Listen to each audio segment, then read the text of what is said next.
Cornejo.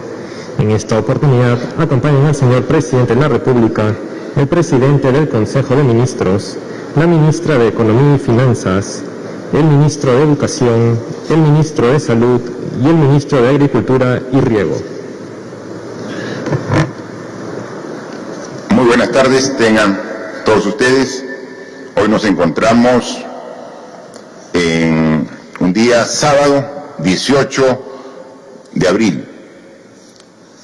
Es el día 34 desde que empezamos el estado de emergencia nacional. El día de ayer no estuvimos en esta habitual conferencia de prensa, estuvimos a esa hora en Consejo de Ministros. Y la idea también es, al inicio de este estado de emergencia era necesario estar día a día permanentemente informando de cada una de las acciones que hacíamos. Hoy, ya 34 días después, es la evaluación de la evolución de la enfermedad, lo que hacemos día a día, y creemos oportuno seguir permanentemente comunicándonos con la población, pero no necesariamente todos los días, ¿no? Cada vez que hay algo relevante, cómo no, tener la conferencia y esta relación directa por intermedio de los medios de comunicación con todos los peruanos, para dar siempre información relevante de esta enfermedad que genera tanto daño a nivel del país y a nivel del mundo. Ayer en el Consejo de Ministros hemos tomado algunas decisiones importantes en base al análisis de las necesidades propias que generan la evolución de la enfermedad, ¿no? Pero ¿cuál es la situación actual de esta enfermedad, este virus, este coronavirus COVID-19? Hasta hoy a la medianoche, es decir, donde se hace el corte, el viernes a la medianoche, hemos muestreado 135.895 personas. Haciendo el desagregado, 38.462 han pasado por el PCR, la prueba molecular, y 97.433 por las pruebas rápidas. El resultado es que negativos son 121.475 y los resultados positivos, es decir, de personas que tienen el COVID-19, es 14.420. ¿no? Manifestar que en porcentaje es poco más del 10% de las personas que han sido muestreadas. A la fecha hay 1.268 pacientes que requieren y están en los diversos hospitales del país, y 117 están en las unidades de cuidados intensivos con ventilación mecánica. A propósito, es necesario también manifestar que hoy en la mañana he tenido una larga reunión con el Ministro de Salud y sus dos viceministros, ¿no? El doctor Víctor Zamora, acompañado de los dos viceministros, pero también con la presidenta ejecutiva de E-Salud, ¿no? Para ver en conjunto cómo va nuestra oferta hospitalaria para este número creciente que tenemos de pacientes infectados por COVID-19. Y hemos visto que la evolución de la enfermedad está requiriendo ahora más camas de las que se había previsto para la atención hospitalaria normal, ¿no? Porque, como saben, y desde un principio les hemos dicho que esta enfermedad, en función también de los datos estadísticos que hemos visto en otros países en el mundo, es que del 100% que contrae el virus, más o menos el 30% no tiene ningún síntoma. Si no se le hace la prueba, ni siquiera se entera que tiene en su organismo el virus COVID-19, el 30%. Hay un 55% que tiene el virus, pero los síntomas son leves, que tranquilamente puede estar en su domicilio, teniendo un cuidado, guardando cama, una alimentación adecuada, y supera su propio organismo. Es el que genera los anticuerpos y derrota el virus. 30% sin síntomas y 55% con síntomas leves, nos da un 85%. Y hay un 15% que sí requiere atención hospitalaria. Un porcentaje importante de ello, atención hospitalaria sin requerir necesariamente unidad de cuidados intensivos. Nosotros hemos puesto mucha atención a mejorar nuestra capacidad de respuesta en cuidados intensivos. Sin embargo, la demanda ha ido requiriendo cada vez más camas en los hospitales solamente para la atención hospitalaria. Y tenemos ya varios hospitales en nuestro país, y principalmente aquí en Lima, que la demanda ha llegado a la oferta. Hay varios hospitales donde tienen todavía incluso camas de UCI disponibles, pero la atención hospitalaria ya está en su tope. Entonces tenemos que tomar decisiones. No solamente debemos preocuparnos de mejorar la oferta en camas de cuidados intensivos, sino oferta hospitalaria en general para COVID-19. Entonces, en el transcurso de la próxima semana, se van a habilitar en los hospitales del Ministerio de Salud, se van a habilitar 274 camas más hospitalarias. Pero también vamos a incrementar la cantidad de camas disponibles para hospitalización en las torres de la Villa Panamericana. Actualmente tenemos 900 camas en las torres de la Villa Panamericana y están ocupadas alrededor de 600.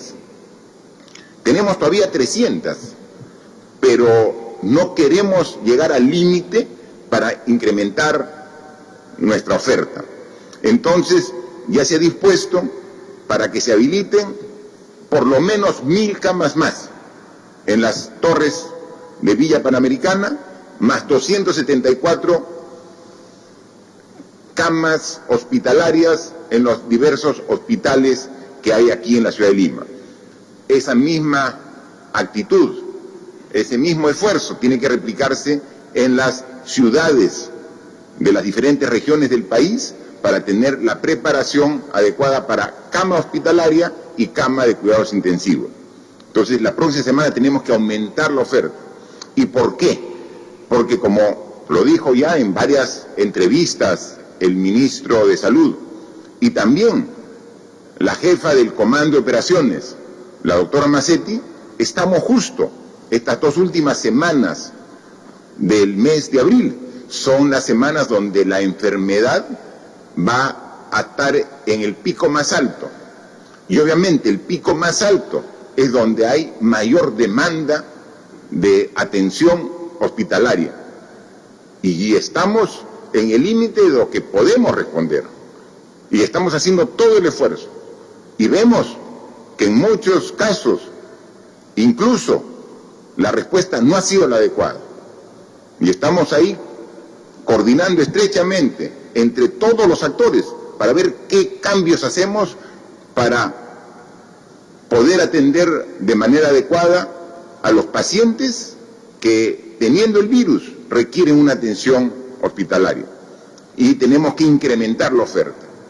Entonces, en la próxima semana tenemos 2 torres más de la Villa Panamericana con 1000 camas adicionales para que pueda atender al incremento de la demanda.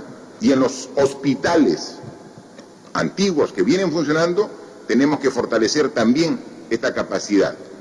Entonces, así vamos a estar preparados para que a la mayor demanda podamos atender dentro de las dificultades propias del sistema de salud, cuando estamos llegando a la parte más alta de requerimiento, poder atender de manera satisfactoria. Y lo hemos dicho desde un principio y nunca hemos dado información que no se ajuste a la verdad. Nuestro sistema de salud es deficiente, no de ahora, de antes. Es un sistema deficiente que tenemos que cambiarlo y corregirlo.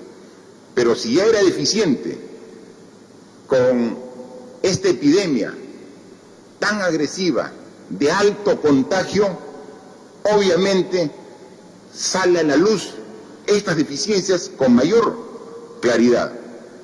Y aquí no se trata de ocultar la deficiencia, es atenderla, es corregirla y es cambiar a futuro para que no vuelva a ocurrir. Y entonces ese es el esfuerzo que estamos pidiendo a todos los actores, con las limitaciones del caso. Equipos, materiales, implementos que se han ido adquiriendo en las semanas previas, gradualmente comienzan a llegar para dar gradualmente una mejor atención a todo el personal de salud que tan comprometidamente está luchando en este momento tan difícil para todos los peruanos. Para ello tenemos que aumentar en infraestructura, tenemos que estar viajando al país, tenemos que coordinar con las autoridades regionales. El día de ayer el presidente del Consejo de Ministros, que me acompaña aquí al costado, ha tenido una comunicación con el Consejo Directivo de la Asamblea Nacional de Gobiernos Regionales, precisamente para coordinar todos estos detalles y muchos más que se vienen presentando. Sabíamos que esto iba a ser muy complejo y sabíamos que cada vez iba a ser más crítico en la medida que íbamos llegando al límite de la capacidad de respuesta. Estamos ahí, pero eso no genera otra cosa en nosotros que mayor esfuerzo, mayor compromiso. Y seguimos trabajando y seguimos luchando para poder combatir esta enfermedad a pesar de lo difícil que se convierte en estos momentos de ascenso en la curva que alguna vez les hemos explicado. Pero para ello siempre hemos dicho que requerimos el acompañamiento del cambio de hábitos de la población. Y vemos con mucha satisfacción que se están generando cambios positivos en la población y que poco a poco esos cambios de costumbres, cambios incluso culturales, son los que nos va a permitir estar mucho más preparados para este tipo de enfermedades que seguramente a futuro pueden repetirse. Entonces, las indicaciones y recomendaciones que se ha dado, no solamente es hasta cuando termine el estado de emergencia, tienen que continuar, o sea, tenemos que aprender. Yo quería pasar un par de fotos, unas cuantas fotos para que ustedes mismos se den cuenta los casos malos y los casos buenos. Y cuando hablamos casos malos y buenos, es del mismo país. O sea, no estamos hablando, mira qué bien hacemos aquí, o qué mal y qué en otros sitios. En el mismo país hay excelentes ejemplos de cómo debemos actuar. Por ejemplo, malas prácticas, que con justa razón la misma población las observa y las califica como inaceptables. Tenemos ahí, por ejemplo, mercados donde no hay necesariamente el distanciamiento social que requiere la población para evitar el contagio. Y si pasamos a un caso mucho más grave, mire, en ese tipo de conglomeración de gente, de personas, ¿se puede evitar el contagio? Ahí podemos ver que gran parte de la población que va a adquirir en este mercado sus productos tiene las mascarillas, que son de uso obligatorio cuando uno sale de su domicilio, de uso obligatorio. Pero a una distancia de 20 centímetros pueden ser útiles. Incluso vemos ahí algunas personas, ahí podemos ver algunas personas que seguramente se cansaron y están en pleno pasadizo, transitando, pero ya la mascarilla se la sacaron. Entonces, no solamente la cercanía, sino la protección. Quizás en algún tiempo un modelo de éxito de un comercio era la cantidad de gente que tenía. Si está lleno, si está aglomerado, es un comercio exitoso. Ahora se tiene que medir el éxito de diferente manera. Un comercio, una tienda, un centro comercial es exitoso si cuida a sus clientes. Ese es el valor más importante, que tiene que cuidar a la gente que vaya. Antes era, no, mira cómo viene tanta gente. No, ahora es cómo cuido a los clientes. Y así como vemos estas malas prácticas, malos ejemplos, también aquí en el Perú hay buenos ejemplos. Miren, aquí en un mercado en Piura, miren el orden que guarda la gente para su ingreso, incluso con círculos pintados en blanco en el piso para mantener esta distancia mínima de 1 metro a los costados y adelante y atrás. Y entonces están haciendo su cola para ingresar, pero guardando la distancia social. Así evitamos el contagio, ¿no? Entonces, esas son las prácticas que queremos. Hemos hablado de mercados itinerantes, le hemos dado presupuesto al Ministerio de Agricultura, coordinando con los municipios, estamos haciendo estos mercados itinerantes, donde vemos cómo, en este caso es aquí, en el municipio distrital de Bellavista, en Lima, vemos cómo va ingresando y ordenadamente en filas y con el distanciamiento social. Esta es la forma. Y esto no solamente tenemos que hacerlo hasta cuando dure el estado de emergencia, tiene que ser una costumbre que se mantenga a futuro, es fundamental, ¿no? Y además de la distancia social, que podemos verlo, por dónde es el ingreso, por dónde se retira, o sea, orden, limpieza, disciplina, son los valores que tenemos que cada quien respetar para evitar el contagio. Y en los mismos mercados itinerantes, al ingreso, se ponen estos módulos de agua con jabón. Y aquí tenemos las dos formas de protegernos. El agua con el jabón es una protección química, porque precisamente el agua con el jabón, con la espuma, con estos 20 segundos de lavado en mano, si es que hemos tocado alguna superficie donde estaba el virus, el COVID-19, y lo tenemos en nuestra mano, con el agua y con jabón lo destruimos, lo desintegramos al virus. Agua y jabón, con una aplicación química, el agua y jabón, pero complementamos esta aplicación química con la física, que es la mascarilla. La mascarilla. Entonces la mascarilla es una barrera, es físico. El agua y jabón es químico, lo destruye al virus. Eso en los ingresos de los mercados. Tenemos que hacerlo, que esto no sea la excepción, que este tipo de actitudes sean la regla. Entonces, la responsabilidad de los mercados normalmente están a cargo de los municipios. Ahora no digamos, es el alcalde responsable, todos somos responsables, juntos hagámoslo, que cada mercado tenga estos módulos para lavado de manos con agua y con jabón, y que tengamos este ordenamiento para llegar a comprar nuestros alimentos, a comprar nuestros productos que requerimos, pero sin riesgo de contagiarnos.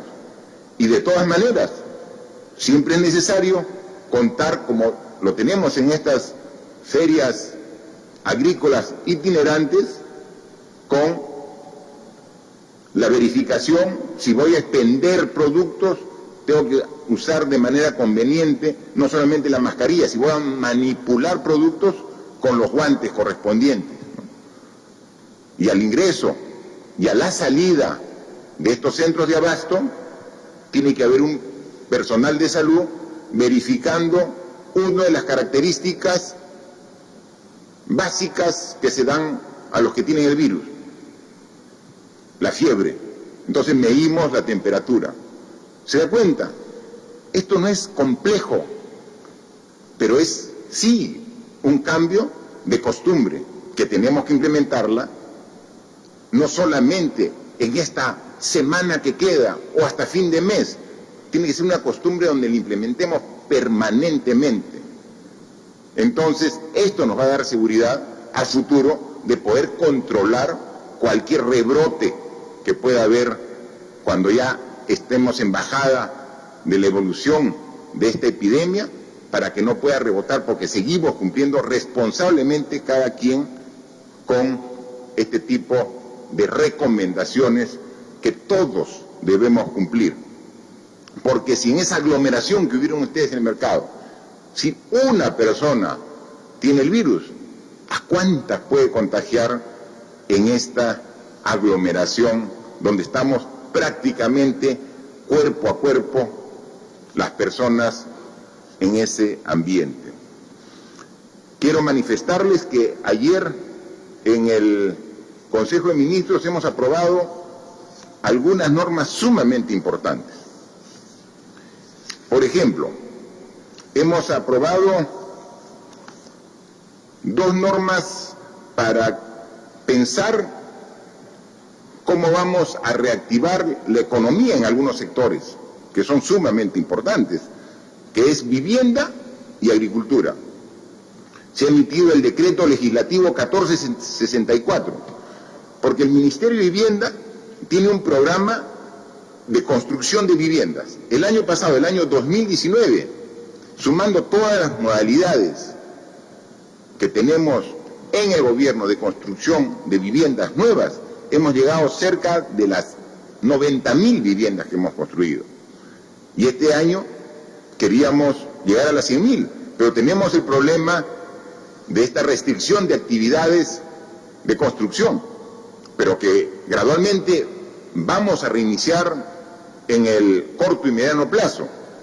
Pero vemos que una de las condiciones para dar el bono y hacer la construcción de viviendas como techo propio, es decir, las personas que no tengan otra vivienda, que tienen un lotecito y tienen una vivienda de madera, de esteras, y quiera postular a techo propio, tenía que garantizar que tiene un ahorro mínimo para poder acceder a que el gobierno, a través del Ministerio de Vivienda, pueda construirle su módulo de una construcción de concreto, con columnas, con vigas, con refuerzo estructural, antisísmica. Pero tenía que tener un ahorro. En esta situación, casi todos están haciendo uso de sus ahorros para salir de esta emergencia. En consecuencia, estamos a través de este decreto legislativo quitando el requisito de capacidad de ahorro de las empresas vulnerables para poder acceder a la construcción de una vivienda de techo propio. Entonces, inmediatamente se supera esta etapa, vamos a seguir con la construcción muy agresiva de viviendas para los sectores vulnerables, sin exigir el requisito de tener un ahorro en su cuenta para poder acceder a este beneficio. Eso es en cuanto al sector vivienda. Y en cuanto al sector agricultura, se le ha asignado los primeros 150 millones de soles al Ministerio de Agricultura para que a través de núcleos ejecutores comience a hacer un trabajo intenso de limpieza de canales, bocatomas, para estar listos para la próxima campaña.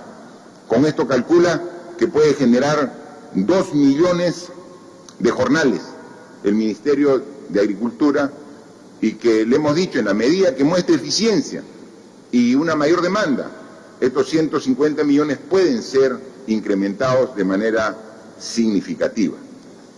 Otro tema que ayer se aprobó y que lo comentábamos era de que a través del Ministerio de Desarrollo e Inclusión Social y del Ministerio de Trabajo, ya hemos nosotros aprobado y estamos ya por culminar el primer bono que dimos primero a 2.700.000 hogares en situación de pobreza y pobreza extrema, y a trabajadores independientes 800.000.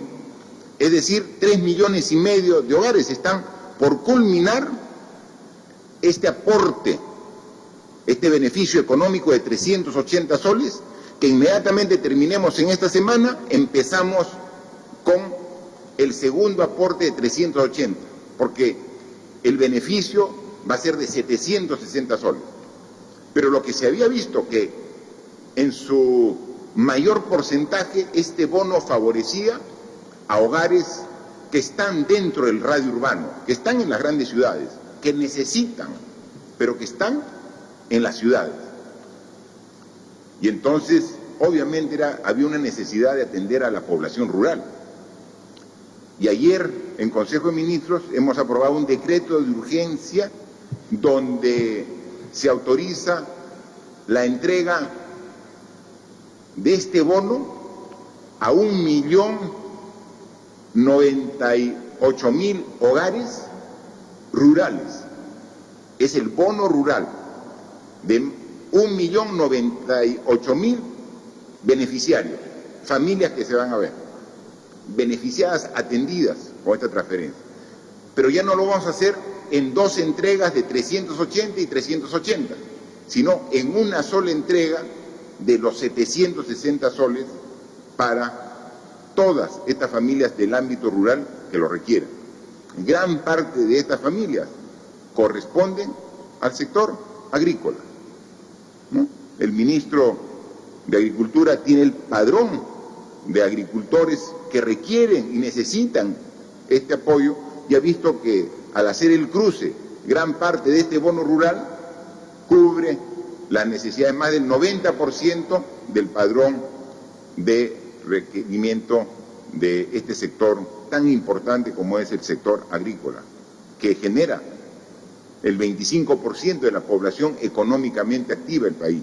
Es decir, de cada 4 trabajadores que hay en todo el Perú, 1 trabaja en agricultura. Y para esto, para ellos y para el bono rural en general, estamos destinando un presupuesto de, lo vemos por acá, de 836 millones de soles. Ya está dispuesto en este decreto de urgencia para que a través del Ministerio de Desarrollo e Inclusión Social llegue a las zonas más alejadas, porque a diferencia del bono urbano, que se paga en las ciudades, este bono rural está en los sitios más alejados. Y este es un reto adicional, pero tenemos que asumirlo para llegar a este 1.098.000 hogares con estos 760 soles por cada uno de ellos. Y otro documento, otra norma importante que se aprobó ayer es un decreto legislativo.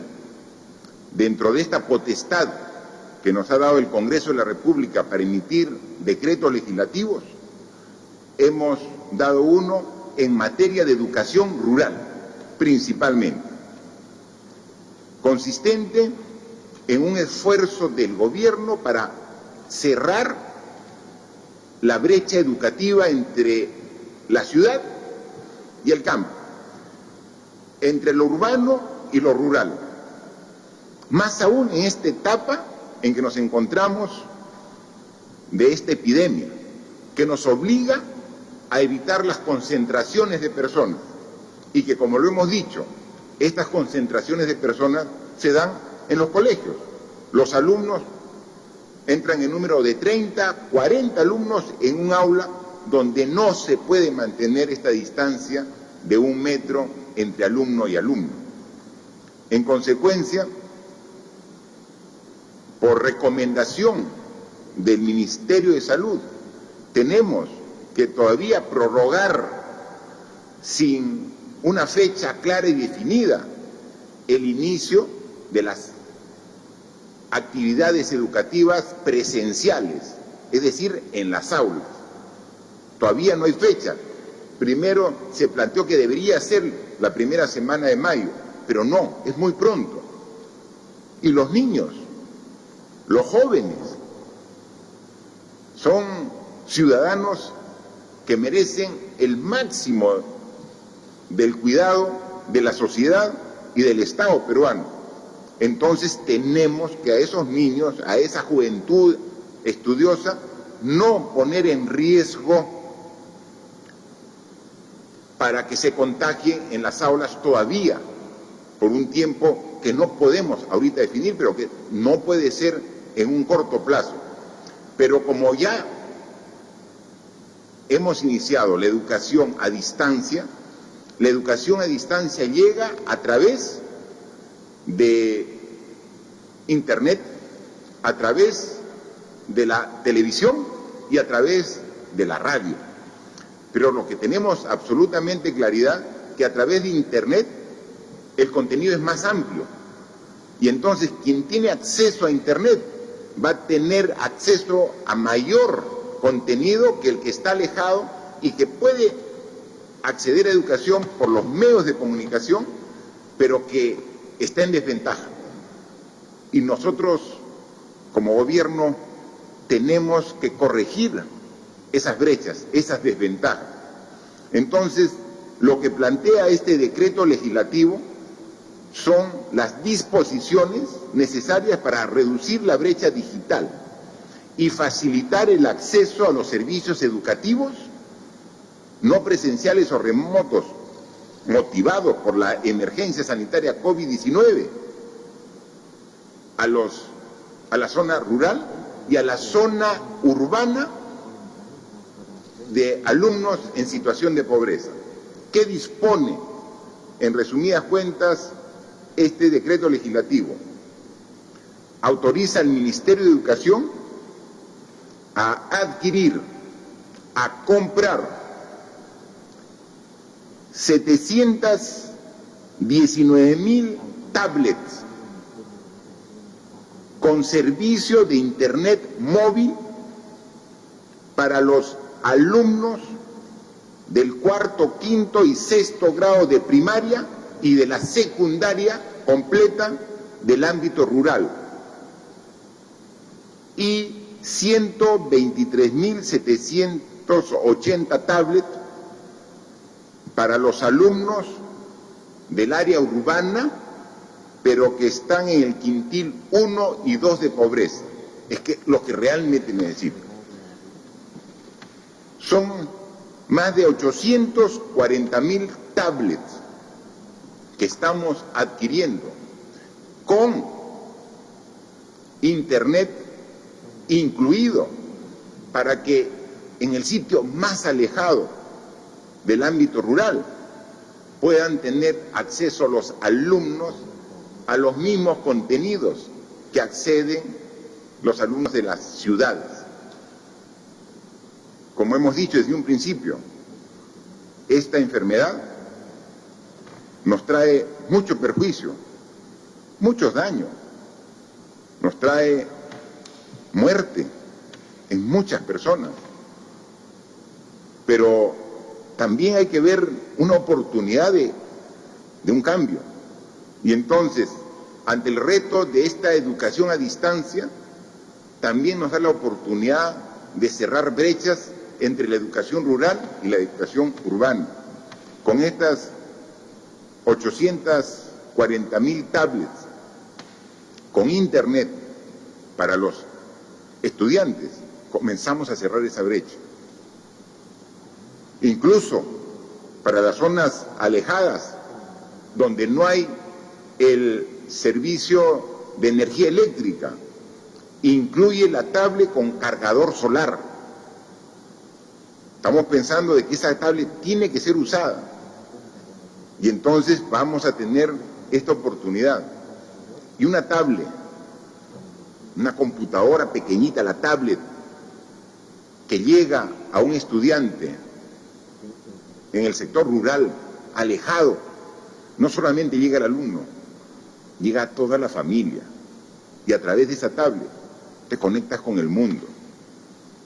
Va a tener un uso básicamente de carácter educativo, pero nada limita que la misma familia pueda darle otro uso para el acceso al amplio conocimiento que te permite la informática, la Internet. En consecuencia, con una inversión de alrededor de 600 millones de soles, estamos haciendo un gran esfuerzo de cerrar esa brecha entre lo urbano y lo rural. Y obviamente también incluye algunas partidas para atender a los profesores. Los profesores también requieren tener el mismo nivel de respaldo informático para poder hacer la enseñanza correspondiente. Son 97.756 tablets para los docentes, con su debido servicio de Internet móvil, como también los cargadores solares en las zonas donde no hay energía eléctrica. En consecuencia, las decisiones que tomamos ayer en ámbito del bono económico para el sector rural, el bono rural, más de 1.098.000 personas, familias que se van a ver beneficiadas, y aquí los niños, niñas, estudiantes que van a tener esta posibilidad, son los esfuerzos que tenemos que hacer para poder enfrentar esta situación tan complicada. Yo quisiera dejar a los medios de comunicación, si tienen, como todos los días que salimos en conferencia, las preguntas correspondientes, para aquí acompañado con el Premier, la ministra de Economía, el ministro de Educación, el ministro de Agricultura y el ministro de Salud, poder absorber cualquier interrogante. Por favor. Muchas gracias. Muchas gracias, señor presidente. Iniciamos las preguntas virtuales de los medios de comunicación con IDL Radio. Al presidente Martín Vizcarra. Así como ha anunciado una reforma integral al sistema de pensiones y parar los abusos de las AFPs, y le ha pedido al Congreso que lo hagan juntos después de esta crisis, ¿se compromete de la misma forma a hacer la reforma integral del sistema de salud pública?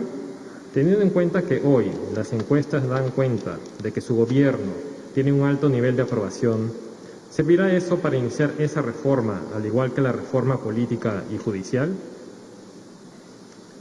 Mire, como la interrogante sobre el sector salud, a ver el comentario del ministro de Salud, el cual yo lo complemento. Por favor.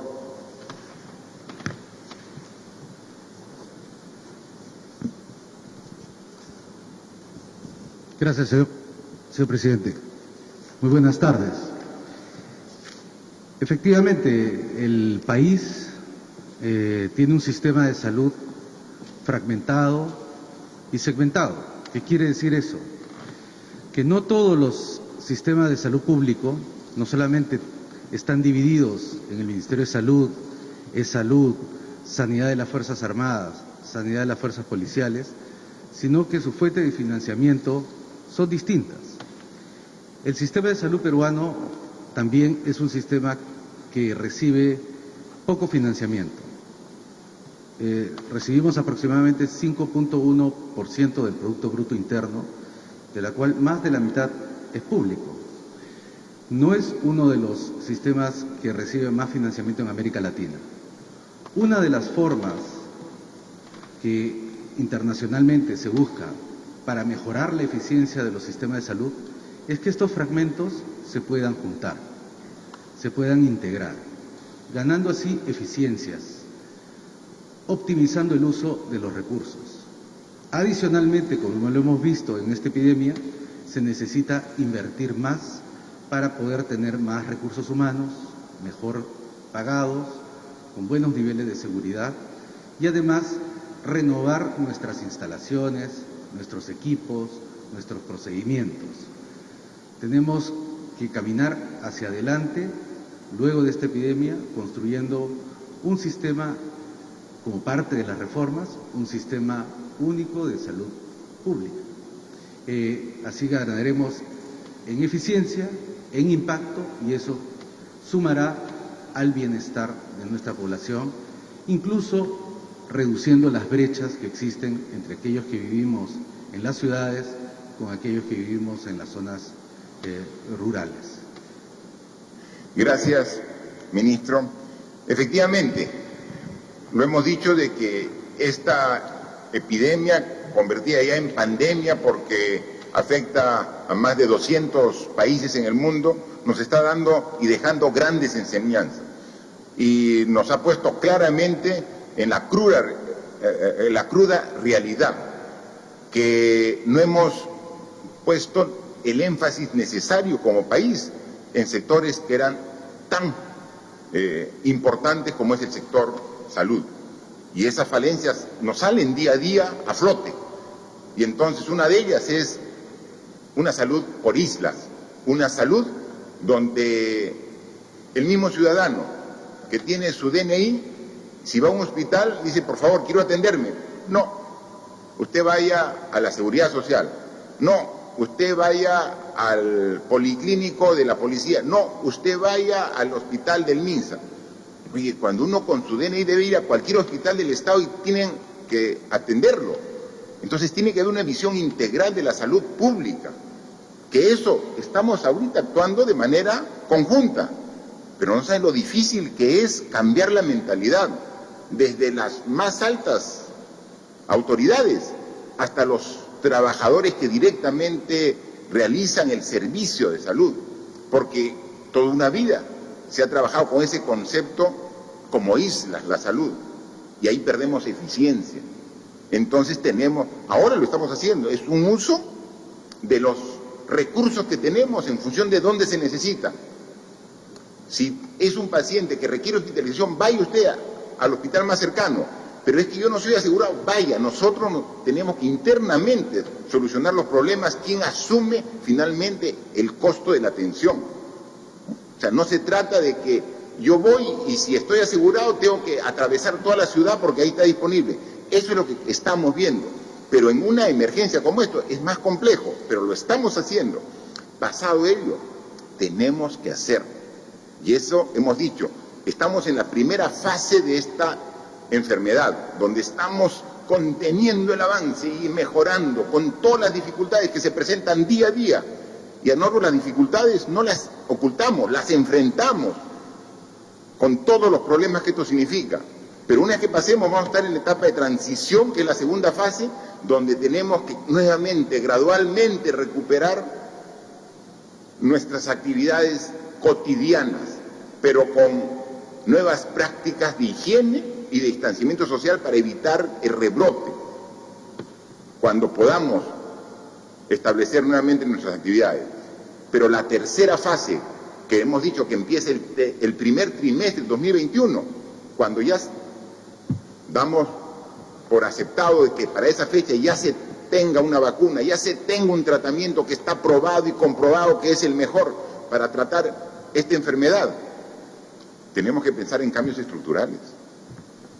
Pero, por supuesto, acá IDL Radio dice, las AFPs ratificamos, o sea, vamos a presentar una reforma integral del sistema privado de pensiones y del sistema público, el sistema de pensiones. Eso es una urgencia, ¿no? Y lo vamos a presentar. Y así como en su momento encabezamos la reforma del sistema de justicia ante las claras muestras de corrupción que había, como también hemos hecho planteamientos claros sobre el sistema de reforma política, y que vemos ahora que, aprovechándose de la emergencia, quieren retroceder en algunos aspectos. No consideramos nosotros válido que se quiera retroceder en conceptos como que los candidatos para las próximas elecciones deben ser por alternancia, por el mismo número y alternancia. Nos parece realmente innecesario e inaceptable que conceptos que ya fueron discutidos y aprobados, no solamente por el espectro político, sino por la sociedad en su conjunto, ahora se quiere retrotraer retrocediendo en acuerdos importantes que tuvimos los peruanos para fortalecer nuestra democracia. Tenemos 25 gobernadores regionales y no hay una sola mujer. Tenemos 1.874 alcaldes y no llegan a 100 las mujeres. Entonces, eso queremos cambiar. Las mujeres que son más del 50% y que ahora en esta situación de crisis son las que más fuerza ponen para sacar adelante sus familias a pesar de los difíciles momentos que pasamos, ninguneadas en el aspecto político. Y los cambios que propusimos y que fueron aceptados, ahora dejarlos de lado, los seguiremos peleando, como pelearemos por una mejor salud, como ahora estamos peleando por una mejor educación. Yo quisiera que el ministro de Educación, con el conocimiento propio del sector, nos amplíe un poco sobre lo que significa esta reducción de brechas entre lo urbano y lo rural que estamos planteando en este año, tan crítico por el coronavirus, pero tan positivo por las decisiones que usted ha planteado como ministro de Educación y que nosotros le hemos aceptado y aprobado en todo el Consejo de Ministros. Por favor, ministro. Muchas gracias, presidente. Efectivamente, nuestro país se encontraba al inicio de este año con una desigualdad educativa muy grande entre estudiantes urbanos, estudiantes rurales, estudiantes pobres, estudiantes no pobres. Y esa desigualdad lamentablemente se reflejaba también en brechas en el acceso a las tecnologías, a la Internet. Esta medida que estamos sacando, presidente, lo que va a buscar es, en primer lugar, reducir la brecha digital, pero no solamente eso. Nosotros estamos con el desafío de tratar de reducir no solo la brecha digital, sino también la brecha en aprendizajes. Es una oportunidad histórica que tenemos de poder llegar directamente a los estudiantes rurales, a los estudiantes urbanos pobres, también a los estudiantes de educación superior de pobreza, acompañados de sus docentes, a quien, como usted bien ha dicho, también les vamos a dar las tablets y el acceso a Internet. Vamos a desarrollar un programa de tutoría importante para que no perdamos esta oportunidad que, como he dicho, no solamente nos va a permitir reducir la brecha digital, sino también aspiramos a que nos permita reducir la brecha de aprendizajes que tanto nos ha costado como país reducirla en los años anteriores. Gracias, ministro. Eso es fundamental. Mire, ahora tenemos el bono rural y tenemos que, a través del bono rural, llegar a las familias que están en los sitios más alejados del país. A los sitios más alejados tenemos que llegar. ¿Y cómo les comunicamos de que son merecedores de este bono? O sea, ¿cómo llega la información? O sea, no solamente requerimos modernizar la educación y cerrar las brechas, sino es fundamental que nos hemos visto ahora más que nunca la necesidad de la inclusión digital. Es decir, que todas las familias puedan tener acceso a una posibilidad de recibir información de manera informática, a través del sistema digital. Pero miren, nosotros, esos son los grandes problemas que tenemos para hacer efectivos las transferencias. Tomamos la decisión, asignamos los recursos, pero la parte operativa nos toma tiempo, porque la gran mayoría de peruanos no tiene DNI electrónico. La gran mayoría de peruanos que queremos hacer un depósito en su cuenta no tiene una tarjeta de ahorros. Y entonces esto es fundamental para, como digo, esto va al alumno. El objetivo es la educación del alumno. Y por eso tiene una tablet que va a ir con el contenido. En la tablet va a estar todo el contenido del año del alumno, todo. Pero además tiene acceso a Internet. No es que si en su pueblo no hay Internet, no. Tiene acceso a Internet directa, tiene Internet satelital, es directo el Internet. O sea, la tablet viene con Internet, no es que se conecta a la Internet. Entonces también conecta no solamente al alumno, a la familia. Y entonces a través de eso también puede acceder el padre de familia, si es que está con si recibió el bono, dónde tiene que cobrarlo, cómo tiene que cobrarlo. Esa es la inclusión digital que requerimos y que son una de las lecciones que están dejándonos esta pandemia, de nuestro gran atraso que tenemos y cómo en el mismo país tenemos ciudadanos que acceden a la tecnología y ciudadanos que están muy alejados de ella. Eso también hay que cambiarlo. Así que son retos nuevos y los vamos a asumir bien. Y así que, ¿y cómo van a aprender? Ustedes no han visto cómo los niños tienen esa habilidad para aprender ahora tan rápido los métodos y los mecanismos de los aparatos electrónicos digitales. Y obviamente para eso también es un soporte educativo e informática que se tiene que dar para el buen uso de estos elementos, ¿no? Por favor, la segunda. Siguiente pregunta es del diario El Tiempo de Piura. Piura se siente abandonada porque desde hace 2 días no hay pruebas. Exige la instalación de un comando COVID-19 nacional ante la ineficiencia de las autoridades regionales. ¿Cuándo se instala? Por favor, a ver el ministro de Salud. Muy buenas tardes, compatriotas en Piura. Esta es una oportunidad para informarle al país que hasta el momento se han instalado 17 comandos COVID en igual número de regiones. Uno de los primeros comandos COVID instalados en el país fue justamente el de Piura, a través de la Resolución Gerencial Regional 133 del 8 de abril, que incorpora, además de la Dirección Regional de Salud, la participación de las Fuerzas Armadas, de la Policía Nacional, de E-Salud y de las clínicas privadas. El día de hoy, el ministro de Vivienda, Rodolfo Yáñez, se encuentra en Piura para hacer seguimiento al plan COVID regional, además de hacer entrega de una importante dotación de equipos de protección personal para los trabajadores y las trabajadoras de salud en esa maravillosa región. Gracias, ministro. Por favor, la siguiente pregunta. Pregunta del diario Gestión. ¿Se mantiene la fecha que indicó que el 27 de abril se levantan las restricciones a algunas actividades? ¿En estas se adelantaría el delivery? ¿Qué protocolos seguirían? ¿Cuándo se inician los créditos de Reactiva Perú?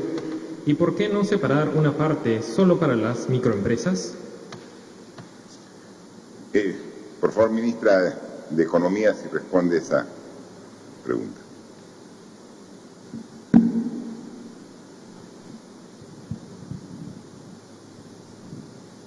Gracias, presidente. Sobre el estado de implementación de Reactiva Perú, estamos en este momento pasando por el trámite de opinión favorable de la Contraloría. Hay muy buena actitud en el Contralor y en su equipo en darle celeridad y hay un primer compromiso a poder responder el lunes. Con eso se aprobaría el decreto supremo en Consejo de Ministros para autorizar la aprobación y a partir de eso ya se podría el Banco Central hacer el mecanismo que ha planteado e idealmente hacia el jueves o viernes de la próxima semana se podría contar con este mecanismo 100% implementado. Sobre el tema del acceso al financiamiento de las MIPES, la forma como se ha diseñado Reactiva Perú, de cierta manera incentiva atender a las MIPES porque en el caso de los créditos hasta 30.000 soles, recordemos que el ticket promedio de las MIPES es más o menos 10.000 soles, tiene un 98% de garantía. Pero también quiero mencionarles que hace unas semanas implementamos el Fondo de Apoyo Empresarial, básicamente destinado a las MIPES. Al día de hoy, se introdujeron 300 millones de soles para apalancar 1.500 millones. Al día de hoy ya han sido atendidas 22.405 MIPES con desembolsos de 188 millones de soles y hay una demanda que será atendida en los próximos días de 71.000 MIPES adicionales por una demanda de 813 millones de soles.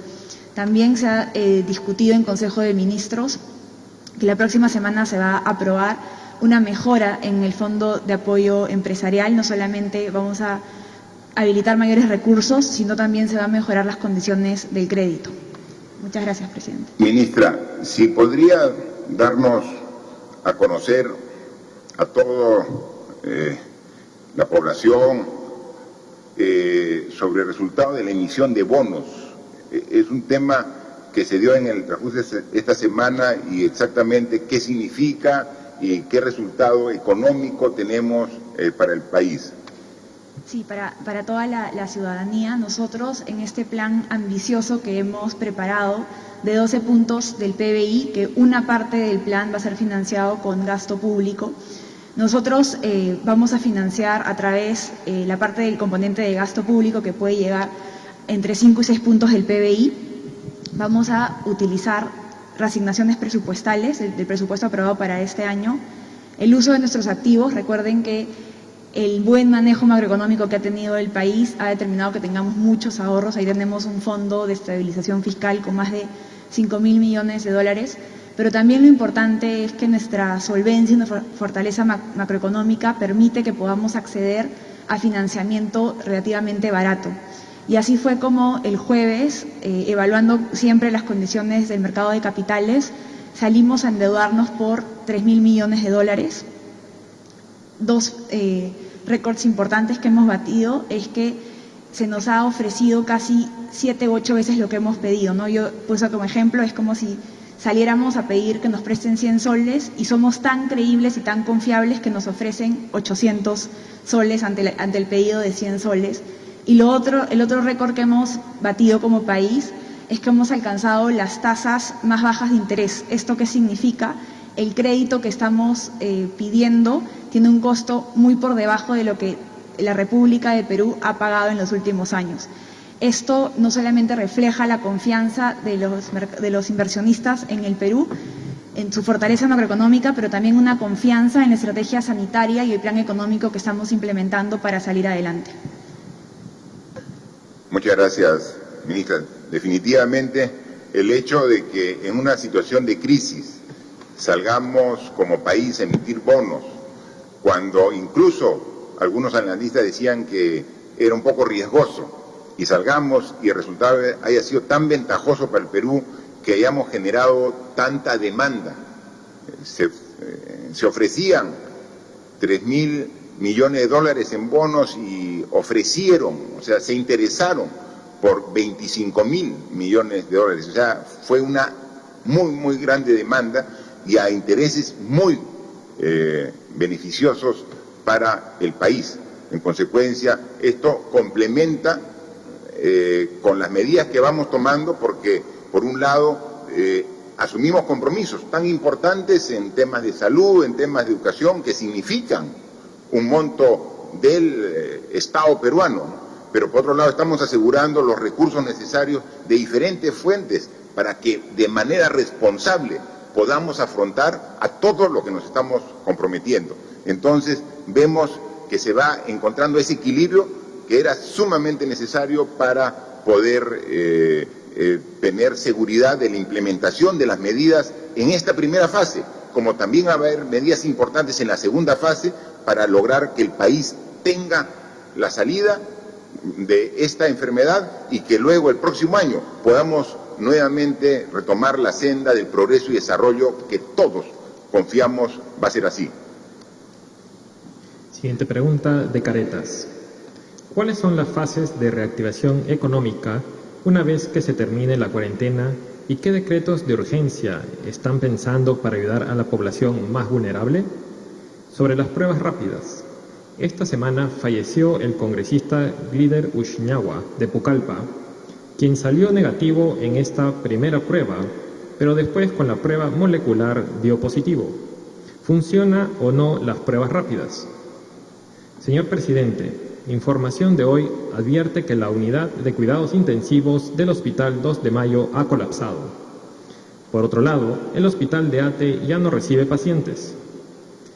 En hospitales de provincia ya ni siquiera tienen implementos para que el personal médico se proteja. ¿Cómo se está atendiendo esa emergencia?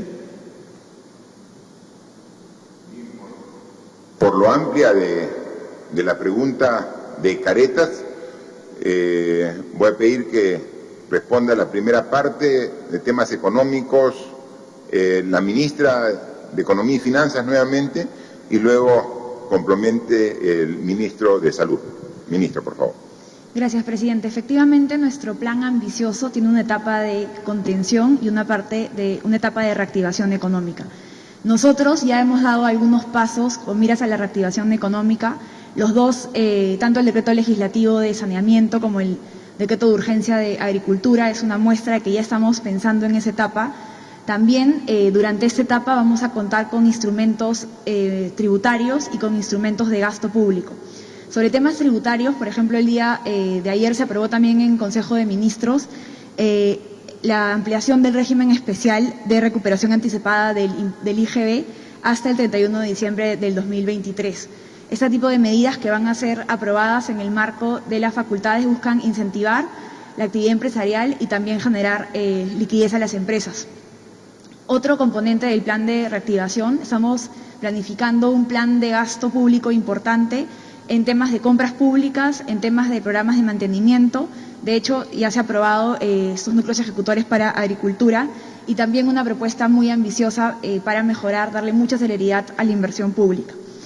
Estas son medidas, algunas transversales, pero también estamos preparando un paquete específico para los sectores que se están viendo más afectados, como el sector turismo.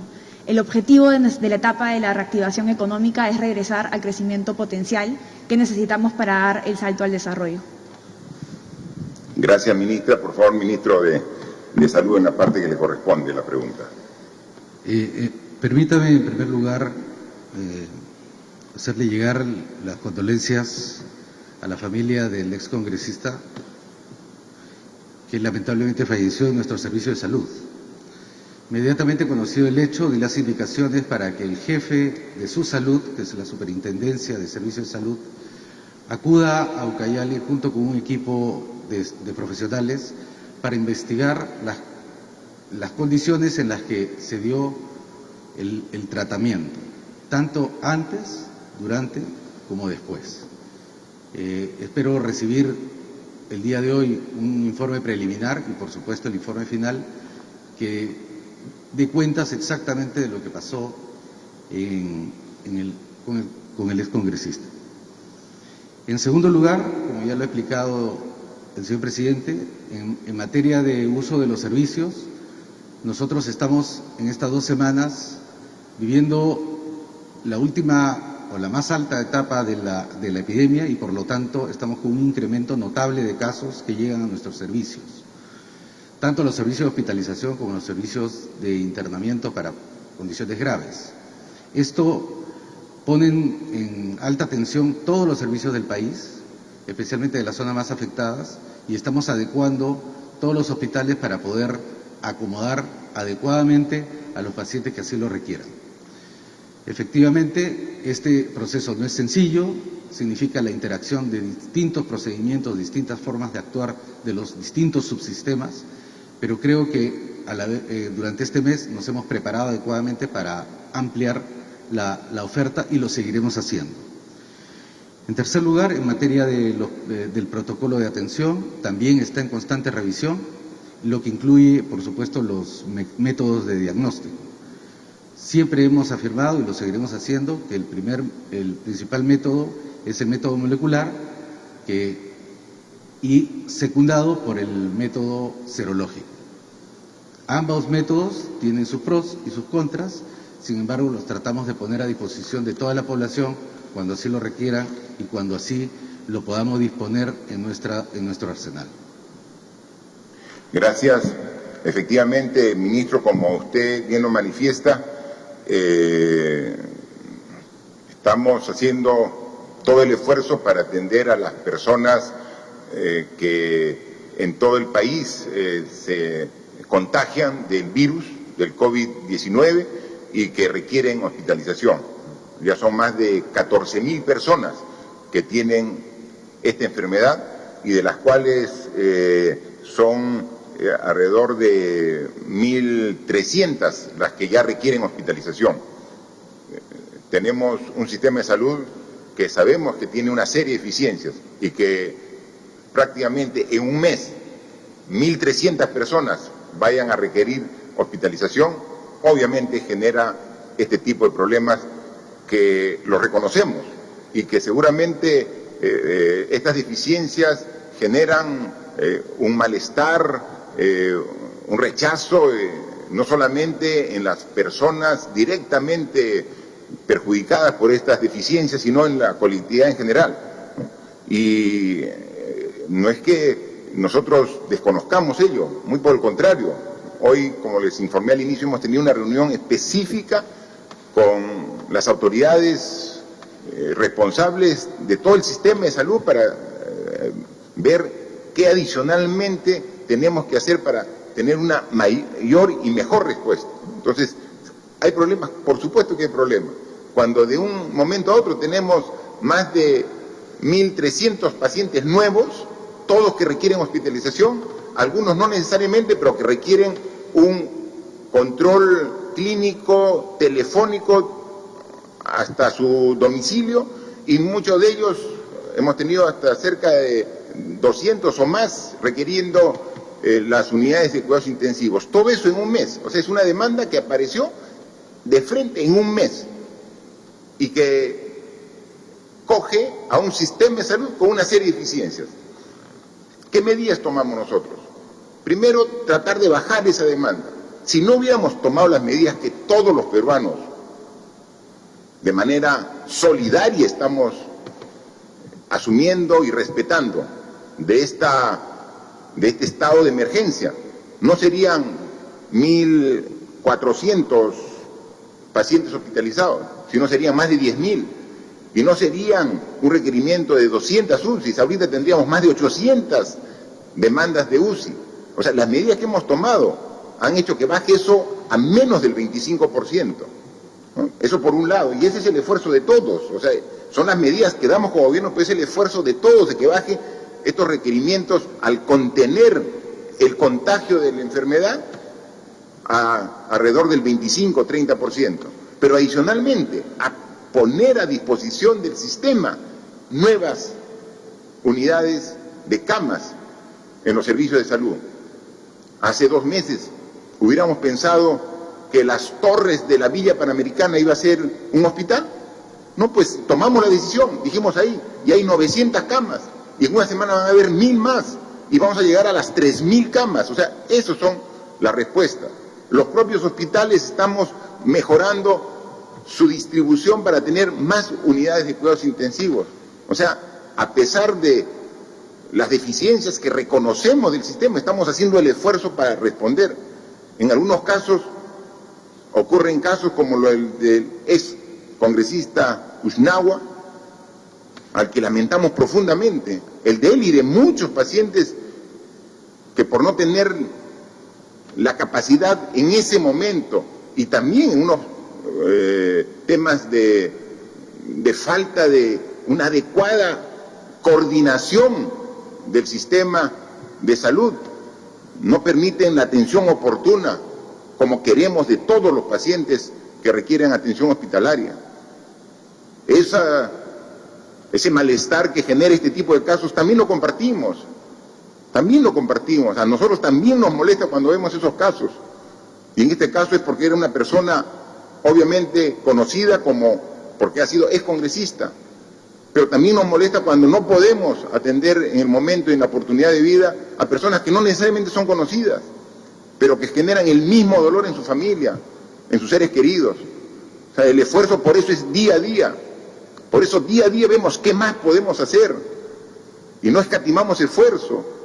Y ahora estamos transfiriendo más presupuesto para que se habiliten más torres de los Panamericanos, para que las personas que se contagien tengan dónde ir, tengan una cama que los pueda atender en un hospital, tengan el servicio de enfermeras, de médicos, todo el personal. O sea, es un esfuerzo grande. O sea, no nos quedamos de brazos cruzados, a pesar que esos casos como el que se han visto generan la molestia, el rechazo de nosotros también. Tenemos que seguir trabajando para corregirlo, y ese es el reto. Aquí tenemos decisiones que nos dan en algunos aspectos tranquilidad, pero tenemos resultados que también a nosotros nos generan incomodidad. Lo que hay que hacer ahí es renovar el compromiso, sacar más esfuerzo, más trabajo para corregir esa situación, y lo vamos a hacer. Y estamos en la etapa difícil de la enfermedad, porque han crecido los casos como estaba previsto y están llegando al límite donde podemos responder. ¿Y qué estamos haciendo? Aumente ese límite. Pero es difícil, sí es difícil, pero no imposible, lo podemos hacer. Y esto estamos incrementando la capacidad de respuesta mientras que sube la capacidad de la demanda, y ahí tratando, y vamos a seguir eso hasta el final. De eso se trata. Nunca pensamos nosotros al inicio de que esto iba a ser una enfermedad simple, no, sabíamos lo complejo. Basta ver nomás cómo sistemas de salud de países desarrollados, del primer mundo, que parecía que tenían todo bajo control, miren cómo están, cómo se cuentan los afectados, las muertes por cientos, por miles. Entonces nosotros, el reto es aún mayor, para siendo conscientes de nuestras limitaciones, esforzarnos el doble, el triple, para poder responder a los requerimientos, ¿no? Así que seguimos trabajando y seguimos ratificando, y nuevamente a las personas que lamentablemente han fallecido producto del virus, el COVID-19, nuestro pesar para las familias, y esas muertes también nos llaman a redoblar nuestros esfuerzos para, como Estado, hacer lo posible para mejorar la respuesta y tratar que futuro sean las menos posibles. Por favor. La última pregunta es de la Asociación de Prensa Extranjera en el Perú. Presidente Vizcarra, en torno a la suspensión perfecta y al plan de financiamiento para las empresas, ¿puede o no una empresa grande o pequeña que se está acogiendo al plan de incentivos tributarios, subsidio a las planillas y hasta las líneas de crédito de Reactiva Perú acceder a la suspensión perfecta de trabajadores? En cuanto al tratamiento de fallecidos por coronavirus en Perú, ¿cuántos crematorios están funcionando en este momento en Lima y en todo el país para estos casos? Y de los 300 fallecidos que se reportó hasta ayer viernes, ¿cuántos ya han sido cremados y cuánto están en espera? Bien, de igual manera, la Asociación de Prensa Extranjera formula su pregunta, que lleva a una respuesta primero de la ministra de Economía y Finanzas y luego del ministro de Salud. Por favor. Gracias, presidente.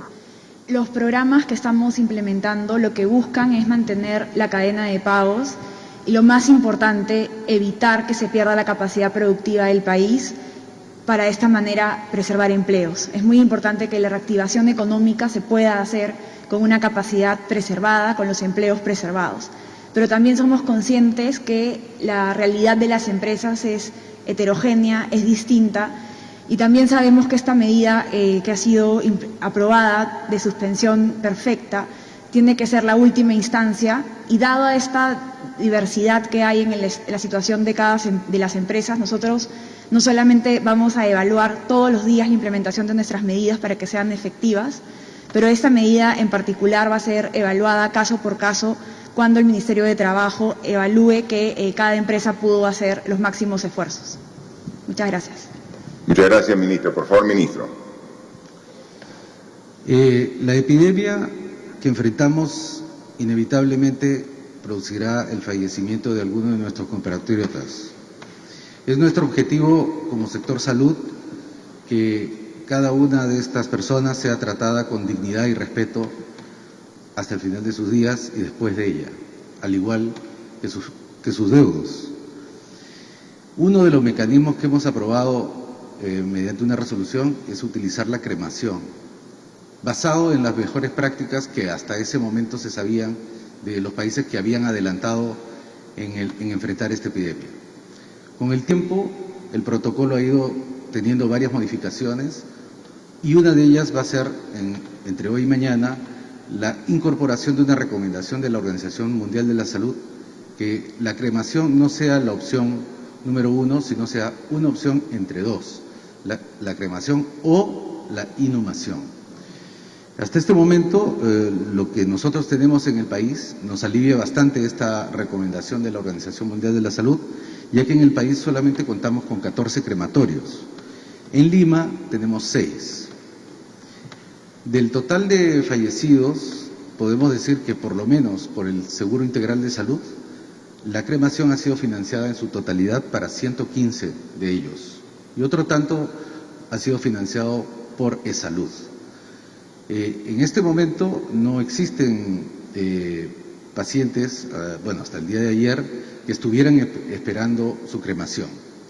Lo que sí es, con la nueva norma, va a facilitar el que los fallecidos puedan ser inhumados en los cementerios locales o en los lugares que los alcaldes y las beneficencias decidan.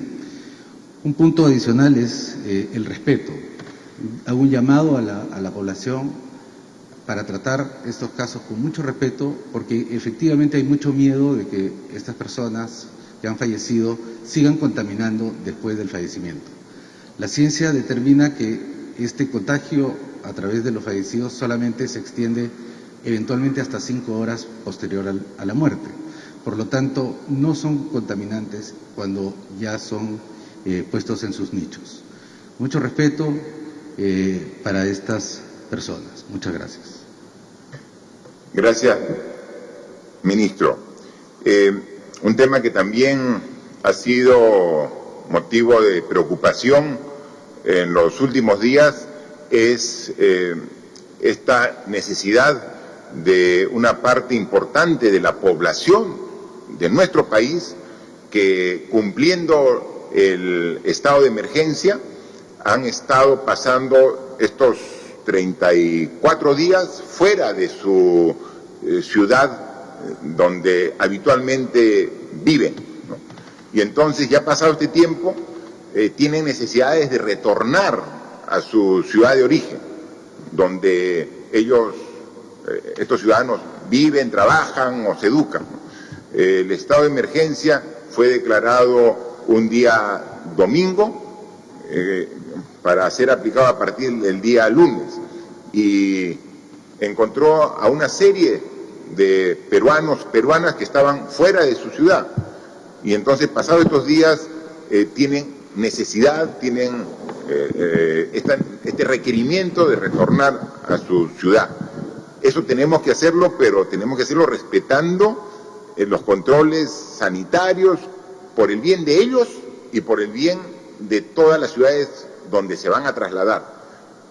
Para ello hay coordinaciones que se están haciendo y directamente están bajo responsabilidad del presidente del Consejo de Ministros, a quien yo le digo que nos pueda explicar cómo va en el avance y cuál es la gradualidad de este proceso, para que, como en todo lo que estamos planteando en este estado de emergencia, se entienda y haya colaboración de todos los que participan. Por favor, Premier. Gracias, presidente. Es legítimo el derecho de los ciudadanos de poder volver a sus regiones, pero también es legítimo defender la salud de todos los peruanos. Estos traslados internos tienen que hacerse de manera ordenada, coordinada y planificada.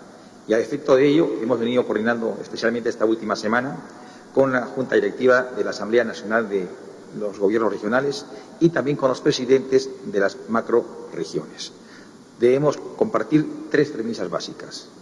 Primero, debe facilitarse el tránsito de las personas de alta vulnerabilidad, o sea, priorizar el traslado a adultos mayores, niños, mujeres embarazadas, aquellos que vinieron ocasionalmente a un control médico. Lo segundo, no podemos enervar algo que nos ha costado mucho esfuerzo. Seguiremos siendo exigentes con las condiciones de salud. Quien tenga que retornar a su región tiene que pasar por un necesario triaje. Cuando retorne e ingrese ya a su región, nuevamente, y a pesar de estos controles de salud, tiene que entrar en una cuarentena de 14 días. Y este proceso tiene que ser coordinado necesariamente con los gobernadores regionales. ¿Por qué? Porque si va a haber un control de ingreso y va a haber una cuarentena, quien tiene que facilitar los espacios, los lugares donde debe disponerse de esta cuarentena son los gobernadores regionales. Se ha hecho por redes sociales algunas convocatorias y se ha visto masivas inscripciones, 1.000, 2.000, 3.000 personas. Por eso insistimos, tiene que ser de manera ordenada y planificada. Todo este esfuerzo que ha significado estas prolongadas semanas de aislamiento y de cuarentena, no permitamos que se vengan hacia abajo. Al contrario, dentro del esquema propuesto por el Ejecutivo, estamos inmersos en la última semana de esta prórroga de 15 días de lo que es el aislamiento. Redoblemos nuestro esfuerzo y nuestro compromiso. Tenemos que coordinar con las autoridades regionales. Tiene que haber orden, tiene que haber planificación. Y este traslado se está haciendo de manera grupal y ponderada. Viajes de 200 personas en 200 personas. Y más aún, en los buses de traslado no va al 100%, solo la mitad, nuevamente por cuestiones de salubridad. En estos últimos días ya ha habido viajes a San Martín, viajes a La Libertad, viajes a Piura, el día de hoy debe haber viajes a Arequipa de manera gradual. Los viajes que salgan entre hoy y mañana no significa que sean los únicos, pueden seguirse ampliando, pero tiene que ser de manera prudente, responsable. Y aquí hacemos una invocación a los ciudadanos. Todos tenemos una cuota de responsabilidad. Como gobierno hacemos los mejores esfuerzos. Nuestros médicos, nuestros policías, nuestros militares, nuestros bomberos, todos suman un esfuerzo corporativo. Estamos respondiendo como país. Pero aquí también tiene que inmiscuirse en esta capacidad de respuesta, de responsabilidad y de compromiso todos los ciudadanos. Tenemos que actuar y responder a estas circunstancias de manera ordenada, coordinada. Obviamente, quizás el ímpetu de las circunstancias pudiera estarnos determinando algunas acciones de presencias masivas. Sin embargo, no perdamos la cordura. Son semanas o días bastante críticos y tenemos que responder como país. Tenemos que agradecer y felicitar a quienes han venido brindando su mejor esfuerzo. Pero este esfuerzo no se agotó, aún continúa. Y hacemos esta reiterada invocación para que estos traslados se hagan de manera coordinada, siempre apelando a su autoridad inmediata, que es el gobierno regional, quien está en permanente articulación con el gobierno nacional. Y más aún, no estamos dejando solo a los gobiernos regionales. Hemos dispuesto que las autoridades de INDECEN, cuya jefatura la tiene el general Jorge Chávez, estén dando un permanente soporte a las autoridades regionales. Muchas gracias, Premier. Un poco resumiendo lo que hemos informado el día de hoy, resaltar que se ha aprobado el decreto de urgencia, donde vamos a transferir 760 soles a cada una de 1.098.000 familias identificadas dentro del sector rural del padrón que tiene el Ministerio de Desarrollo e Inclusión Social, que siempre en el ámbito rural tenemos que manifestar que con este esfuerzo de cerrar la brecha en esta educación a distancia que no podemos iniciar, y hay que ser absolutamente claro, esta segunda etapa de la enfermedad, lo más seguro, y eso lo venimos conversando con el ministro de Salud, con los que son especialistas en la materia, no podemos concentrar población, y los estudiantes son población que se concentra en las aulas de estudio. Entonces tenemos que pensar en un mediano plazo futuro para que puedan reiniciarse las clases. Entonces no tenemos fecha prevista para el inicio de clases, y tal como finalmente lo recomienda el propio ministro de Educación, dice: yo tengo que hacer mi programación como que este año va a ser clases remotas. Si en el proceso se ven que están dadas las condiciones para iniciar, se iniciará, pero yo tengo que hacer una programación para que el año 2020 sean las clases a distancia. Ese es el planteamiento y el orden que tiene en su estructura el Ministerio de Educación. O sea, prevé que todo el año va a ser clases a distancia, precisamente para evitar la concentración de alumnos que se contagien y llevan el virus a sus casas. Entonces, para evitarlo, toda la programación, si en el análisis, en estudio, en los meses se ve de que el tema está seguro y se pueden convocar a clases presenciales, se verá en su momento, pero el orden, la programación del Ministerio de Educación es para concluir el año 2020 con clases remotas a distancia. Y para eso, entonces, ya plantea el mecanismo de ayudar con elementos y equipo informático a los alumnos rurales y a los urbanos de escasos recursos económicos. ¿Cuántos son ellos? 840.000 alumnos que van a tener su tablet con internet conexión permanente, ¿no? Entonces, y los profesores también en ese sentido con esta ayuda tecnológica. Con esto vamos a ver, que va a haber problemas seguramente como todo cambio y toda decisión, pero son problemas que solucionando estamos mejorando no solamente la educación, sino estamos cerrando la brecha que siempre ha existido. Que pensando en que ya dentro de las siguientes semanas tenemos que haber un proceso de movilización económica, activación económica, se ha dado ya un presupuesto para que unidades ejecutoras de agricultura tengan dinero para comenzar a partir del próximo mes a hacer trabajos de limpieza de canales, bocatomas, infraestructura de riego en todo el país, generando millones de jornales para este fin. A través del Ministerio de Vivienda vamos a comenzar a construir las viviendas de techo propio sin pedir que el beneficiario tenga capacidad de ahorro en una cuenta. Después de esta crisis, muy pocos van a tener esta capacidad de ahorro, pero no por eso renunciamos a la posibilidad de construir viviendas de techo propio a las familias que lo necesiten. Entonces, esa es la idea. Y también generamos puestos de trabajo, reactivamos la economía y cumplimos una función social de dar viviendas dignas a los peruanos. También, otra noticia que tenemos reciente en esta semana es que ya la autoridad de la reconstrucción con cambios ya calificó y quedaron 2 países en este proceso que ha hecho de selección para las obras grandes de la reconstrucción que todavía están pendientes a través de gobierno a gobierno.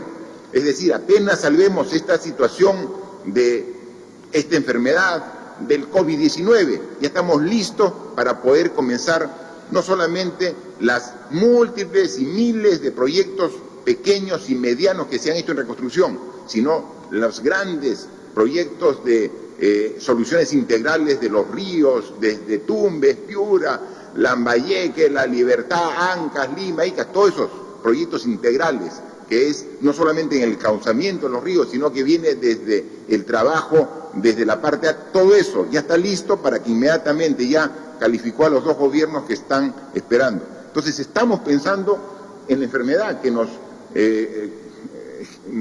llama el 90% de nuestra atención, trabajando mañana, tarde, noche, madrugada para ver los problemas que se presentan.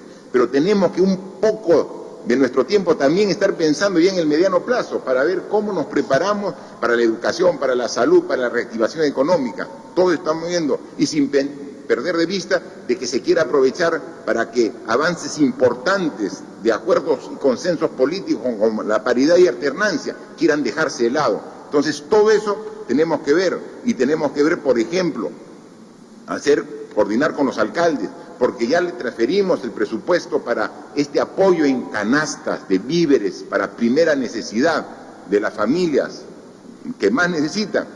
Recién yo le pregunto a la ministra de Economía y solamente hay un avance del 37%, es decir, todavía el 63% de los 220 millones que transferimos a los municipios no se han ejecutado. La gente después de un mes, obviamente los vulnerables tienen esa necesidad y tienen más necesidad que hace un mes. Entonces, alcaldes, ayúdennos. Todos somos parte de este gobierno, de este Estado que queremos apoyar en esta situación de crisis. Apuremos los procesos, lleguemos con esos víveres a las familias más vulnerables que están en su distrito. Ayúdennos.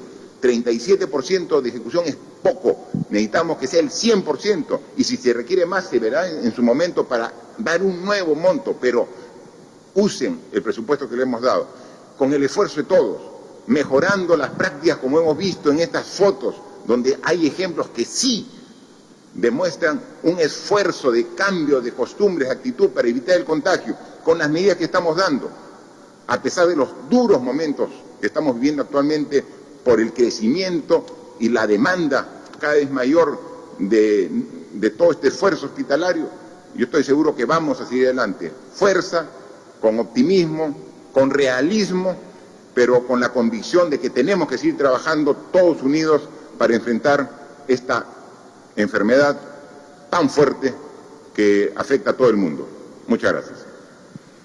De esta manera entonces concluye este pronunciamiento por parte del presidente de la República, Martín Vizcarra, desde Palacio de Gobierno. Continuemos con la programación habitual de TV Perú. Remitidas el día de hoy. Buenas tardes.